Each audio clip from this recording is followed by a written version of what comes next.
ನಮಸ್ಕಾರ. ನಾನು ಡಾಕ್ಟರ್ ಸ್ನೇಹಾ ಪಂಡಿತ್, ಆಯುರ್ವೇದ ತಜ್ಞೆ ಹಾಗೂ ನಾಡಿ ವೈದ್ಯೆ.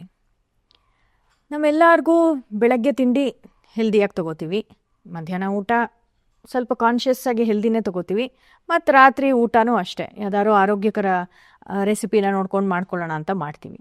ಬಟ್ ಸಮಸ್ಯೆ ಏನು ಅಂದರೆ ಈ ಸಂಜೆ ಟೈಮ್, ಈವ್ನಿಂಗ್ ಸ್ನ್ಯಾಕ್. ಆ ಸ್ನ್ಯಾಕ್ ಟೈಮಲ್ಲಿ ಏನಾದ್ರು ಚಟ್ಪಟ ತಿನ್ನಬೇಕು ಅಂತಲೇ ಆಸೆ ಆಗ್ತಿರುತ್ತೆ. ಸೊ ಆದಷ್ಟು ಹೋಗ್ಬಿಟ್ಟು ಚಿಪ್ಸ್ ತರೋದು, ಇಲ್ಲ ಜಂಕ್ ಫುಡ್ ತಿಂತೀವಿ, ಇಲ್ಲ ಕರ್ದಿರೋದು ತೊಗೋತೀವಿ.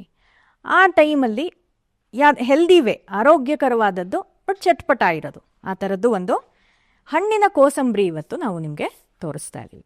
ಇದಕ್ಕೆ ಬೇಕಾಗಿರೋ ಸಾಮಗ್ರಿಗಳು: ಸೇಬಿನ ಹಣ್ಣು ಸಣ್ಣದಾಗಿ ಹೆಚ್ಚಿಟ್ಕೊಂಡಿರೋದು, ಇಲ್ಲಿ ಸೀಬೆ ಹಣ್ಣಿದೆ ಅದನ್ನು ಹೀಗೆ ಸಣ್ಣದಾಗಿ ಹೆಚ್ಚಿಟ್ಕೊಂಡಿದ್ದೀವಿ, ದಾಳಿಂಬೆ ಹಣ್ಣು ಮತ್ತು ಮಾವಿನಕಾಯಿ. ಈಗ ಒಂದೊಂದಾಗಿ ಇದನ್ನು ಕಪ್ಗೆ ಹಾಕೊಳ್ಳೋಣ. ದಾಳಿಂಬೆ ಹಣ್ಣು ಹಾಕೋತಿದ್ದೀನಿ, ಸೀಬೆ ಹಣ್ಣು, ಇವಾಗ ಮಾವಿನಕಾಯಿ. ನಾವಿಲ್ಲಿ ತೊಗೊಂಡಿರೋದು ಗಿಣಿಮೂತಿ ಮಾವಿನಕಾಯಿ. ನಿಮಗೆ ಯಾವ್ದು ಸಿಗುತ್ತೋ ಅದು ತೊಗೋಬೋದು, ಬಟ್ ಇದೇ ಉಪಯೋಗಿಸಿದ್ರೆ ಚೆನ್ನಾಗಿರುತ್ತೆ. ರುಚಿಗೆ ತಕ್ಕಷ್ಟು ಉಪ್ಪನ್ನು ಹಾಕೊಳ್ಳೋಣ. ಎಲ್ಲ ಚೆನ್ನಾಗಿ ಕೂಡಿಸ್ಕೊತಾ ಇದ್ದೀವಿ. ಇದ್ರ ಜೊತೆಗೆ ನಾವು ಇವತ್ತು ತೊಗೊಂಡಿರೋದು ತೆಂಗಿನಕಾಯಿ, ತುರಿದಿಟ್ಕೊಂಡಿರೋ ತೆಂಗಿನಕಾಯಿ. ತೆಂಗಿನಕಾಯಿ ಸಾಮಾನ್ಯ ನೀವು ನೋಡ್ತಿರ್ಬೋದು, ನಾವು ಆದಷ್ಟು ಎಲ್ಲ ಅಡುಗೆಗೂ ಉಪಯೋಗಿಸೋಕ್ಕೆ ಟ್ರೈ ಮಾಡ್ತಿದ್ವಿ. ಯಾಕೆ ಅಂದರೆ ಇದು ಒಂಥರ ಕೆಟಲಿಸ್ಟ್ ಥರ. ಒಂದು ಅಡುಗೆಯಲ್ಲಿ ನಾವು ಏನೇನು ಪದಾರ್ಥಗಳು ತೊಗೊಂಡಿರ್ತೀವಿ ಅದರ ಗುಣಗಳನ್ನು ಎನ್ಹ್ಯಾನ್ಸ್ ಮಾಡುತ್ತೆ. ಇವಾಗ ನಾವು ಹಣ್ಣುಗಳು ತೊಗೊಂಡಿದ್ದೀವಿ, ಇದು ಜನರಲ್ ಡಿಟಾಕ್ಸ್ಗೆ ಉಪಯೋಗ ಬರುತ್ತೆ. ಆ ಗುಣನೇ ಈ ತೆಂಗಿನಕಾಯಿ ಅದನ್ನು ಎನ್ಹ್ಯಾನ್ಸ್ ಮಾಡುತ್ತೆ, ಕ್ಯಾಟಲಿಸ್ಟ್ ಥರ ವರ್ಕ್ ಮಾಡುತ್ತೆ.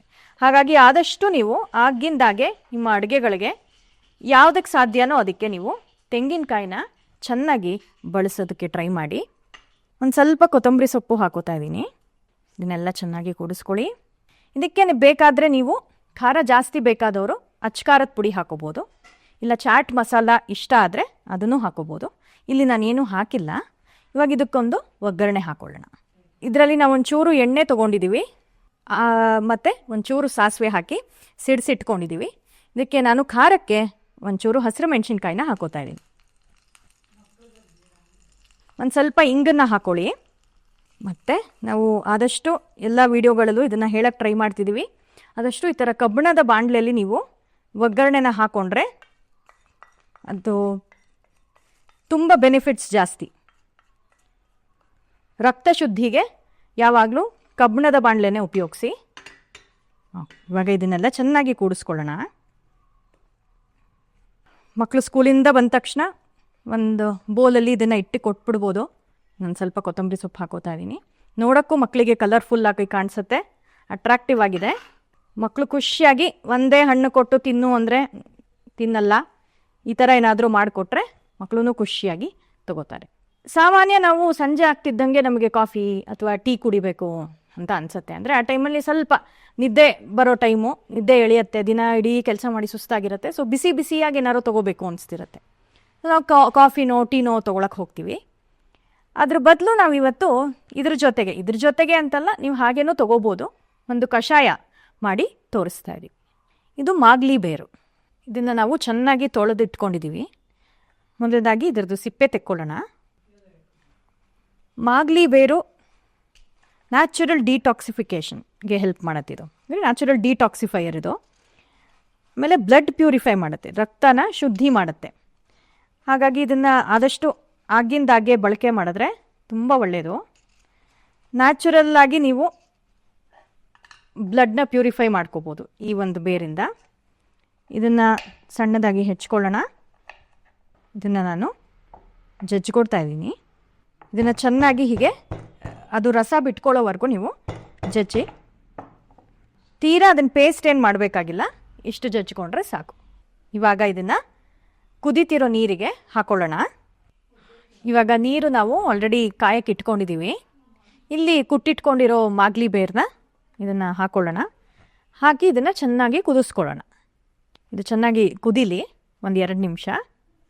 ಇವಾಗ ಇದು ಚೆನ್ನಾಗಿ ಕುದ್ದಿರೋದನ್ನು ನಾವು ಶೋಧಿಸ್ಕೊಳ್ಳೋಣ ಒಂದು ಗ್ಲಾಸ್ಗೆ.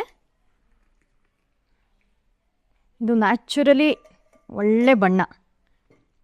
ಇದನ್ನು ನೀವು ಆಗಿಂದಾಗೆ ಸಂಜೆನೇ ತೊಗೋಬೇಕು ಅಂತಿಲ್ಲ. ಬೆಳಗ್ಗೆ ತಿಂಡಿ ನಂತರ ಅಥವಾ ಮಧ್ಯಾಹ್ನ ಊಟದ ನಂತರ, ಇಲ್ಲ ಈ ಥರ ಸಂಜೆ ಕಾಫಿ ಟೀ ಬದಲು ಇದನ್ನು ತೊಗೊಂಡ್ರೆ ರಕ್ತಕ್ಕೆ, ನಿಮ್ಮ ರಕ್ತ ಶುದ್ಧಿಗೆ ತುಂಬ ಒಳ್ಳೆಯದು. ಅದ್ರ ಜೊತೆಗೆ ಇದು ನಿಮ್ಮ ಲಿವರ್ನ ಪ್ಯೂರಿಫೈ ಮಾಡುತ್ತೆ. ಸೊ ಲಿವರ್ಗೆ ಸ್ವಲ್ಪ ಸಮಸ್ಯೆ ಇದೆ ಅನ್ನೋರು ಮೆಡಿಕೇಷನ್ಸ್ ಜೊತೆಗೆ ನಿಮ್ಮ ಡಾಕ್ಟರ್ನ ಕನ್ಸಲ್ಟ್ ಮಾಡಿ ಇದನ್ನು ಮಾಗ್ಲಿ ಬೇರ್ದು ಕಷಾಯನ ಕುಡಿಬೋದು. ಇದಕ್ಕೆ ಬೇಕಿದ್ದರೆ ನೀವು ಒಂದು ಸ್ವಲ್ಪ ನಿಂಬೆಹಣ್ಣಿನ ರಸನ ಸೇರಿಸ್ಕೋಬೋದು. ಇದನ್ನು ಬಿಟ್ಟು ನೀವು ಇದಕ್ಕಿನ್ನೇನೂ ಆ್ಯಡ್ ಮಾಡೋ ಅವಶ್ಯಕತೆ ಇಲ್ಲ. ಉಪ್ಪು ಅಥವಾ ಜೇನುತುಪ್ಪ ಅಥವಾ ಸಕ್ಕರೆ, ಬೆಲ್ಲ ಇನ್ನೇನೂ ಆ್ಯಡ್ ಮಾಡೋ ಅವಶ್ಯಕತೆ ಇಲ್ಲ. ಇದು ಹಾಗೇ ತೊಗೊಳಕ್ಕೆ ತುಂಬ ಚೆನ್ನಾಗಿರುತ್ತೆ. ಇದನ್ನು ಹಾಗೆ ಬಿಸಿನಾರೋ ಕುಡಿಬೋದು, ಇಲ್ಲ ಇದನ್ನು ಆರಿಸ್ಕೊಂಡು ನಿಧಾನಕ್ಕೆ ತಣ್ಣಗೂ ಮಾಡಿಕೊಂಡು ಕುಡಿಬಹುದು. ಇವತ್ತು ನಿಮಗೆ 2 ರೆಸಿಪಿನ ಮಾಡಿ ತೋರಿಸಿದ್ದೀವಿ. 2 ಬೆನಿಫಿಟ್ಸು ಆಲ್ಮೋಸ್ಟ್ ಸಿಮಿಲರ್ ಆಗಿದೆ. 2 ನ್ಯಾಚುರಲ್ ಬ್ಲಡ್ ಪ್ಯೂರಿಫೈಯರ್ಸ್ ಮತ್ತು ನ್ಯಾಚುರಲಿ ಅದು ನಿಮ್ಮ ದೇಹನ ಡಿಟಾಕ್ಸಿಫೈ ಮಾಡುತ್ತೆ. ವೆಯ್ಟ್ ಲಾಸ್ ಬಗ್ಗೆ ಚಿಂತೆ ಇರೋರು ಆದಷ್ಟು ಬೇಗನೆ ಈ ರೆಸಿಪೀಸ್ನೆಲ್ಲ ಟ್ರೈ ಮಾಡಿ. ಮನೆಗೆ ಯಾರೋ ಗೆಸ್ಟ್ಸ್ ಬರ್ತಾರೆ ಅಂದ ತಕ್ಷಣ ಚಕ್ ಅಂತ ಮನೇಲಿ ಹಣ್ಣುಗಳಿದ್ರೆ ಸಾಕು, ಈ ಥರ ಒಂದು ಸುಲಭವಾದ ಕೋಸಂಬರಿ, ಈ ಥರ ಒಂದು ಕಷಾಯನ ಮಾಡಿ ಕೊಟ್ಟರೆ ಅವರು ಖುಷಿ ಪಡ್ತಾರೆ.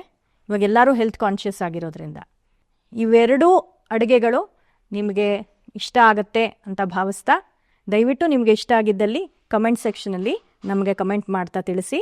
ಇದೇ ಥರ ಆರೋಗ್ಯಕರ ಅಡುಗೆಗಳೊಂದಿಗೆ ಮತ್ತೆ ನಾವು ನಿಮಗೆ ಸಿಗ್ತೀವಿ. ಅಲ್ಲಿವರೆಗೂ ಧನ್ಯವಾದ.